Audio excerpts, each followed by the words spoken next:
చెప్పండి, ఎలా ఉంది మీ అభిప్రాయం చెప్పండి. అభిప్రాయం పర్లేదు, బాగానే ఉంది. ఫ్రీ బస్ అంటే ఎవరు ఎక్కకుండా ఆడవాళ్ళు ఉపయోగించుకోకుండా ఎలా ఉంటారు, అందరూ ఉపయోగించుకుంటారు దేనికైనా సరే. అంతకుముందు మీ జర్నీ చేసేటప్పుడు ఎంత అయ్యిద్దండి మామూలుగా విజయవాడ పోవటానికి? విజయవాడ అంటే 240 అంటే సీఎం గారు ఒక 10 ఇంటికి ఒక 2000 మిగిల్చినట్టు నేను అన్నారు. బాగుందా పథకం?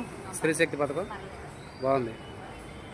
అంటే ఆధార్ కార్డు, రేషన్ కార్డు, ఇంకా ఓటర్ కార్డు ఏదైనా చూపించి రాష్ట్రంలో ఎక్కడికైనా ప్రయాణించవచ్చు అన్నారు. బాగుందా? అంటే తెలంగాణ లేదు లేదు తెలంగాణ రాష్ట్రం మొత్తం ఫస్ట్లో జిల్లాల వరకు అన్నారు.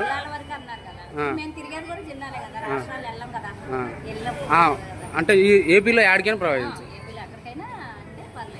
ఫస్ట్లో తెలంగాణలో పెట్టినప్పుడు చాలా గొడవలు అయినాయి. ఇక్కడ ఇద్ది అంటారా?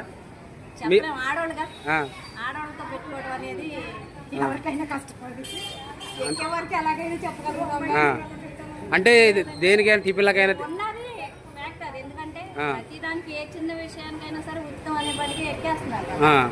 అదే తెలంగాణలో బ్రష్ చేసుకొని అత్తగారింటికి పోయేదంట చాలా జరిగినాయి.